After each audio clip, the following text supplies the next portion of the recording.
Magandang araw and welcome to Pinoy Peyborits. Today, may naisip na naman akong subukan for the very first time. Ito ang egg pie. So, mahilig ako nito mula nung bata pa ako and I'm sure marami sa inyo na mahilig din sa egg pie. So, subukan natin, tingnan natin kung paano ba siya gawin and let's see kung magiging successful ulit tayo. Tara, simulan na natin! Ito na po ang ating mga ingredients sa gagawin po natin na egg pie. So, meron po tayong 2.5 cups ng all-purpose flour. Meron po tayong 3/4 cup ng ating butter cubed. Meron din tayong 1/4 cup ng lard, butter flavor. Meron tayong 2 medium-sized egg yolks. Meron tayong 1/2 cup ng cold water, so ice water po ito. Meron tayong 1 teaspoon ng vanilla flavoring or essence. Meron tayong 1 teaspoon salt, and meron tayong 2 tablespoon of sugar. So, para po ito dun sa crust ng ating egg pie. Now, para naman po sa fillings, meron tayong 9 whole eggs. So, 9 pieces of medium whole eggs, 1 cup of sugar, 1/8 cup of cornstarch, 2 cups of evaporated milk. So, ito po ay warm. And then, meron po tayong 1 teaspoon ng orange flavor. Meron tayong 1/2 teaspoon of salt. And then, meron tayong egg whites. So, this is from 2 medium-sized eggs. Ayan. So, simulan na po natin ang ating egg pie. So, now, i-prepare na muna natin yung ating po crust. So, ilagay natin yung ating flour. Ilagay natin ang ating sugar. Ang ating salt. At i-mix natin mabuti.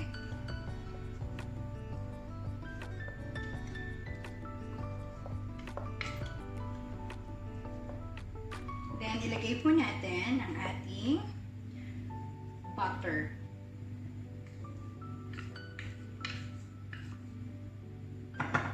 Then, isunod na rin natin ang ating flour, ang ating lard, butter flavor.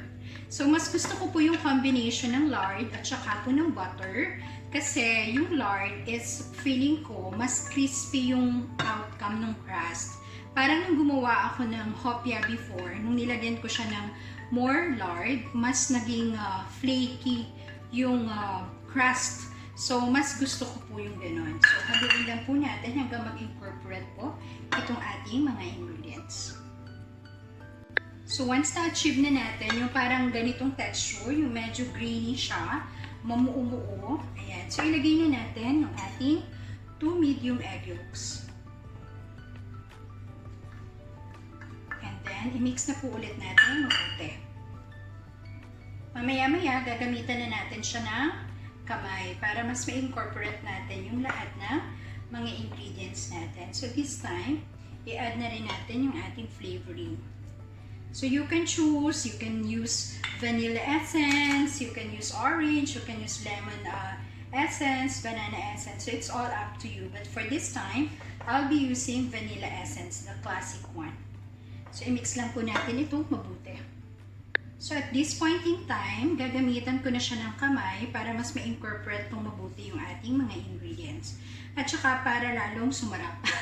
You just have to make sure na malinis po yung kamay natin pag ginagamit na po natin ang ating kamay sa ating pong pag-mimix ng ating dough. Ayan. So, at this time, utay-utay po natin ilagay or ihalo ang ating pong cold or ice cold water. Ayan. So, meron po tayong 1/2 cup ng ice cold water. But since kanina, nilagyan ko siya ng additional ice cubes.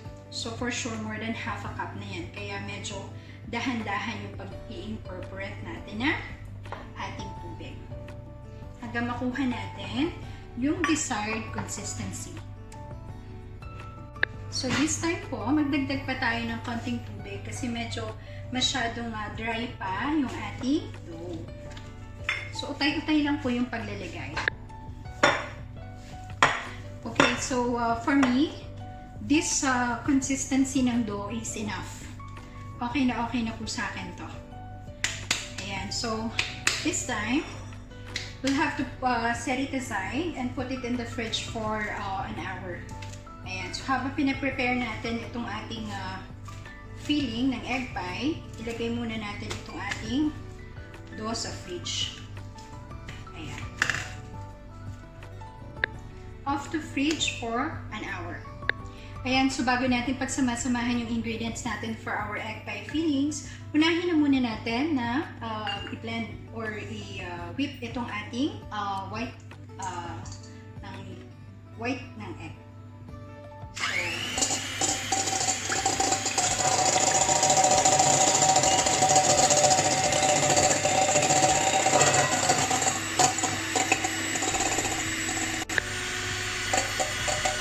So we're using high speed para mas mabilis.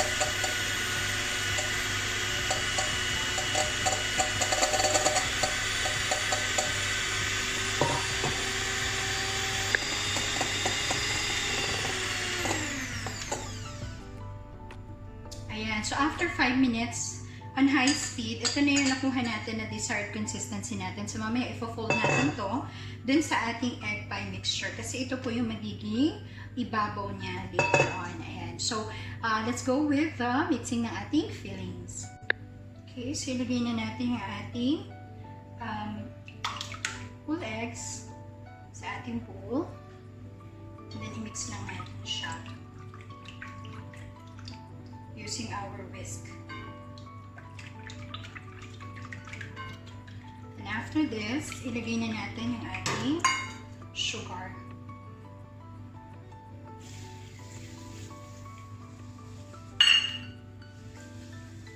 At the same time, ilagay na rin natin yung ating cornstarch. Haluin lang po natin ng dahan-dahan hanggang mag-incorporate sila lahat. Let's also add our salt. And mix it. This time, i-add na natin ang ating 2 cups ng warm milk.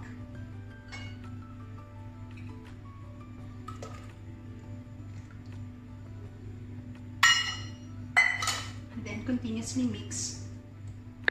Now na yung sugar is already dissolved, isama na natin ang ating flavoring. So this time we will be using orange flavor. Then let's just mix it. Don't worry about the lumps kasi mamaya i-strain natin to para ma-make sure natin na walang mapapasamang lumps from doon sa ating cornstarch. Guys, so I decided to use this 12-inch pan, no? So yung recipe natin is para yun sa mga ordinary 9-inch, no? Na ginagamit sa egg pie. So I decided gumawa na lang ako ng mas malaki. So update ko kayo dun sa ating ingredients. So since malaki yung gagamitin natin kasi mas gusto ko i-try yung mas malaki at mas makapal. So I decided to add 4 more eggs dito sa ating mixture, no? Para sumapat siya dun sa ating lalagyan. And at the same time, nagdagdag din ako ng 4 na piraso ng egg whites. Yan, na medium size. So, paki-adjust po yung inyong recipe. Plus dito, nagdagdag din ako ng, aside from the 4 eggs, nagdagdag din ako ng 1/2 cup of warm milk. Ayun. So, paki-update po yung inyong recipe. So, ngayon, kinuha ko na po yung ating dough. At gagawa na po natin or i-form na natin yung ating crust. So, sprinkle lang tayo ng harina para huwag siyang dumikit sa ating counter. Ayan. And then, i-form na natin ang ating crust. Ayan.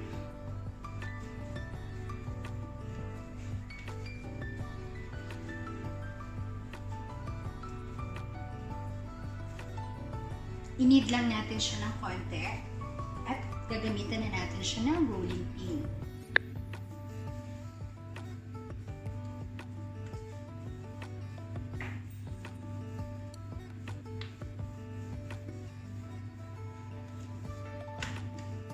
Yeah, so try to flatten our dough para sa ating crust. So, tuloy-tuloy lang po natin hanggang makuha natin yung desired na laki ng ating pong crust. So, ikot-ikot lang po natin siya habang niloro-rolling pin natin siya para po magpantay yung circle. Tsaka po yung thickness niya. So, ito po yung medyo nakakapawis na part, no? Ng paggawa ng ating egg pie. Yung pagmamasa ng dough. Dito sa dough nito, hindi naman na talaga natin siya masyadong minamasa. Ayan. So, yung pagpapantay lang niya until makuha natin yung size na gusto natin, yun yung medyo nakakapagod. Okay, so,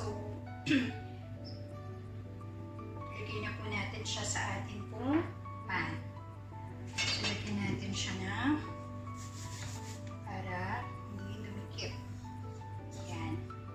And then, saka natin siya ilagay sa ating tray or sa ating pan. Ayan. So, papantayin lang po natin siya. Ayan.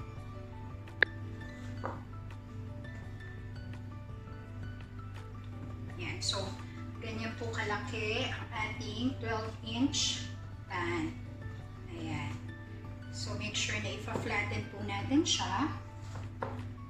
And then, ikakat natin yung mga labis. Ngayon, kung may nakita kayong mga ganitong part, madali lang pong gawa ng paraan yan.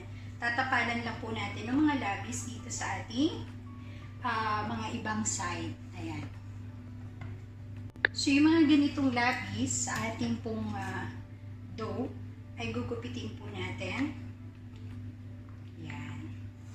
Dahil magagamit pa po natin yan para mapantay natin yung mga parts na kulang naman po sa dough. Kasi minsan hindi mo talaga mape-perfect na even yung pagkaka-round, no, ng ating dough. So, tatapalan natin. Napakasimple lang po niyang gawin. No worries at all. So, meron ako ditong maliit na piraso. Itatapal ko siya dun sa kulang. Ayan. So, ganyan lang. And then, ilalagay lang natin dito sa area na to. Papantay lang natin siya. At yun. Kapantay na rin siya ng iba. So, ganun lang po magtagpi, ng ating pong crust. Ayan. So, since ayoko na may nasasayang ako na dough, so, itinatapal ko dun sa gilid para ma-reinforce as mas maging makapal din yung crust natin. Anyways, masarap ang timpla ko sa crust na to. So, I'm sure na kahit na kumapal siya, is ma-enjoy ko yung lasa ng crust. Ayan. So, pinipress-press ko lang siya ng aking kamay, no? Para mag-flatten. Ayan. So, nandito pa yung mga spare ko na dough. So, i-make sure ko na may ilalagay ko yan dito. Kahit na ilagay ko siya as design. So, yun naman pong bed ng crust natin. So, kailangan natin tusok-tusokin using our handy tinidor. Ayan. Para makasingaw siya pag habang binibake na hindi siya nag-uultaw-ultaw or nagbubukol-bukol. Ayan. So, kailangan natin siyang tusukin ng tinidor. So, ayusin ko lang to yung ating crust, yung design niya. And then, ilagay na natin yung ating mixture. I'm using my fork again para pantayin ko yung mga panabe ng ating crust. And as well as makapaglagay din ng design. Ayan. So, pagdating sa crust, it's up to you kung anong design ang gagawin ninyo. Pwedeng as is, wala nang design. Basta nakaganyan lang siya. Pwede din naman nakagaya ng ginagawa ko. At marami pa po kayong makikita ng ibang klaseng design po ng mga panabe ng ating crust. Of course, syempre nakakadagdag ng appeal yun, lalo na po kung for business po yung ginagawa ninyo. But since ito po ay aking personal lang, so I don't really I'm after dun sa kanyang design. Ang gusto ko talaga is ma-achieve ko yung aking ideal taste na ating egg pie. So, ganyan-ganyan lang po. So, parang very basic design ng ating pong crust. Ayan. So, ilalagay ko lang to sa fridge mga half an hour, and then ilalagay ko na po yung ating fillings. So, here's our crust, fresh from the fridge. It looks so beautiful. Ang ganda. And it looks masarap na parang gusto ko nang kainin yung crust pa lang. So, ilagay na natin yung ating mixture. Ayan. So, just like what I have said, kailangan natin siyang salain. Ayan. So, patong ko lang siya kasi walang walang hawakan yung ating salaan, no? So, pinatong ko na lang siya muna just to make sure, of course, na walang lumps na mapapasama dun sa ating mixture. Ayan. Para talagang creamy ang ating egg pie. Ayan. So, sa sobrang laki ng ating pan, mukhang yung ginawa ko is kapos pa siya, no? But anyways, masarap naman yung egg pie na makapal yung crust. Ayan. And then, isama na natin yung ating egg white. Ayan. So, i-fold lang naman natin siya. Hindi natin siya masyadong i-mix. Ayan. So, dito ko na siya ginawa sa pan. Kasi yung iba dun sa mixing bowl. So, this will help me figure out kung ano yung magiging itsura ng ating egg pie pag natuto siya. Kaya dito ko na siya i-mix. So, lightly lang naman yung pag-combine natin o yung pag-fold natin dito sa mixture natin. Very light lang. Ayan. So, habang ginagawa natin to, pinipreheat ko na po yung oven at 180 degrees Celsius. Ayan. So, ang cute niyan tingnan. Cloud of egg white. Ayan. So, para siyang icing na inilagay natin. Yung konti na lang at magiging icing na yung mixture. So, I think this should be okay. So, ready na po ito para sa ating oven. Isa lang na po natin siya.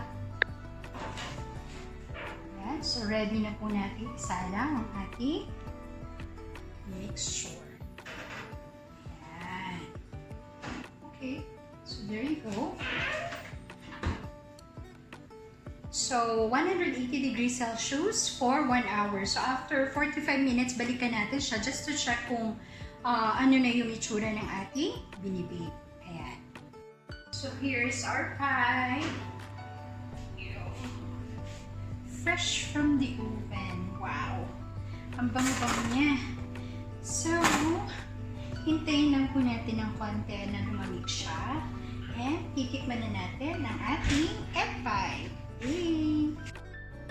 Hello! So, tikiman portion and review na ng ating first ever creamy, crunchy egg pie. Ayan. So, napapansin nyo na medyo makapal. So, yan ang ginawa natin. So, this is hindi kagaya ng usual na medyo manipis na egg pie. So, this egg pie, siguro mga 1.5 inch yung thickness niya. Kaya nga nag-adjust tayo sa ating recipe. Okay?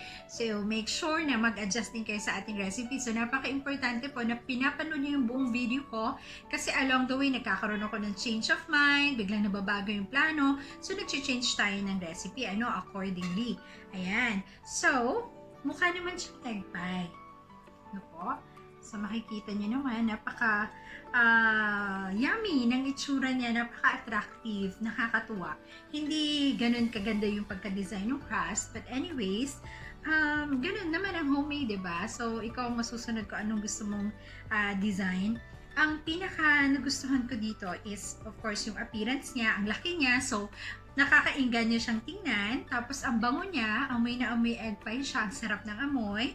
Plus, kanina, medyo nagkurot-kurot ako ng konti, no? Dito sa ating crust. Napakasarap ng crust. So, ngayon, tikman natin ng bonggang-bongga kung ano yung kabuang sarap nitong ating egg pie. So, kunin natin ang ating kutsilyo. At atin ang kutsilyuhin. Kita nyo, oh, napakakapal. Ang kapal po ng atin pong egg pie. Kaya nakakatuwa, di ba? Parang hindi ka mabibitin. Sa isang slice, solve ka na. Diba? Bongga. Kasi we're using 12-inch na na pan. So, parang sa pizza lang. So, itong aking kahinaan, friends, ang aking kahinaan is hindi ako ganun kagaling pagdating sa hiwa-hiwa. So, tingnan natin. Ayan.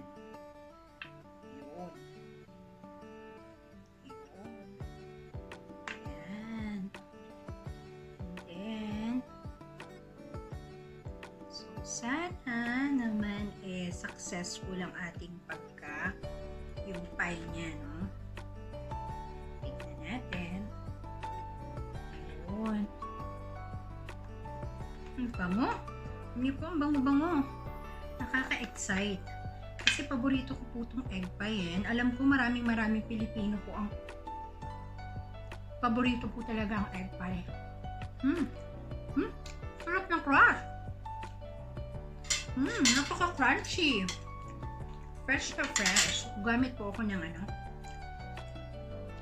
ng pang salo. Ayan. Ayan po, oh. So, ilalagay ko muna dito sa lalagyan. Mukhang successful. Nakakatawa. So, iset aside muna natin ang ating pan ng egg pie. Ayan. So, tingnan nyo po ang ating pie. Yung egg pie natin. Ayan. O, diba? So, hindi lang ganun kapantay, no? Like yung super pantay na pantay from here. So, parang medyo bumagsak siya dito sa gitna. So, yun lang. Yun lang ang plangak doon. But anyways, it's okay. So, tignan natin kung masarap. Tignan natin kung masarap ang ating egg pie. Na-excite na ako.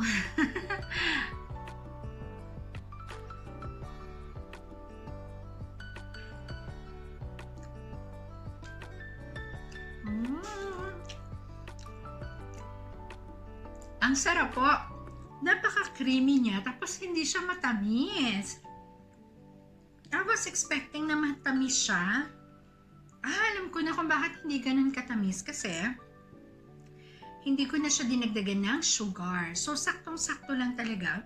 So, nung nagdagdag ako ng egg, nagdagdag ako ng milk, hindi na ako nagdagdag ng sugar. So, sumakto lang yung pagiging krema niya. Mas naging creamy.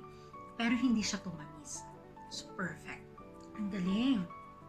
Natutuwa po ako. Kasi first time ko po siyang ginawa alam niyo naman, diba? Pag first time mo ginawa, tapos biglang ang sarap ng lasa. Tapos yung crust kasi, yung crust ang isa sa napaka-importante pa dito sa egg pie. Kasi, ang sarap ng medyo, crunchy, hindi matigas yung crust. Tapos, hindi yung parang tinapay ang lasa niya. Masarap yung medyo natutunaw-tunaw sa bibig, tapos medyo flaky siya. Kaya gusto ko po talaga yung naglalagay ng lard na butter flavor, yung favorite na brand ko dito sa UAE. Kasi nagiging mas flaky. So parang mas nagiging social, parang lume-level up yung klase ng crust na ginagamit ko. Kasi ngayon nga, natutunaw-tunaw siya sa gilid, tapos mas flaky, mas may texture siya, mas may character yung kinakain ko. So mas nasasarapan ako. And that is the same thing kasi kanina pa ako pakudlit-kudlit ng ganun habang pinapalamig ko to. Kinakain ko yung crust na ang sarap po. Para sa yun nga, natutunaw sa dila, lasang-lasa mo yung butter at yung butter flavor niya. Ang sarap. Crust pa lang, panalo na po Kaya i-follow niyo po yung recipe the way I put it. And maa-achieve niyo po yung ganitong lasa. So, I'm sure magugustuhan niyo po ito. And subukan niyo po ito sa bahay ninyo. Napakasimple lang pong gawin kahit wala po kayong what do you call it, mixer. Okay lang po yun. By hand lang, kayang-kaya niyo pong gawin ang ating egg pie. Tinaray ko lang po kasi yung aking bagong hand mixer. Kaya po gumamit ako ng hand mixer nung ginawa ko yung egg white kanina. Ang sarap po. Tama, hindi po siya nakakasawa. Ang sarap po. Very, very creamy yung ating pong pie. Ang sarap po ng crust. Itong crust na to, ang sarap po ng lasa niya. Talagang it gives a different character dun sa egg pie natin. Hindi lang siya yung bastang parang matamis lang, para kang kumakain ng parang leche flan, ganyan. Kasi yung combination ng pagkasarap ng crust at saka po ng pie, perfect na perfect talaga. So I hope may natutunan naman kayo sa akin ngayong araw na to. And subukan niyo po to. Give me feedback kung ano po yung sasabihin ng friends ninyo at saka yung personal niyo pong feedback with regards to dito sa ating recipe. So again, masaya-masaya na naman po ako dahil naging wagi ang ating unang try ng ating egg pie. So muli, sa susunod pong magkita-kita po ulit tayo. Paalam!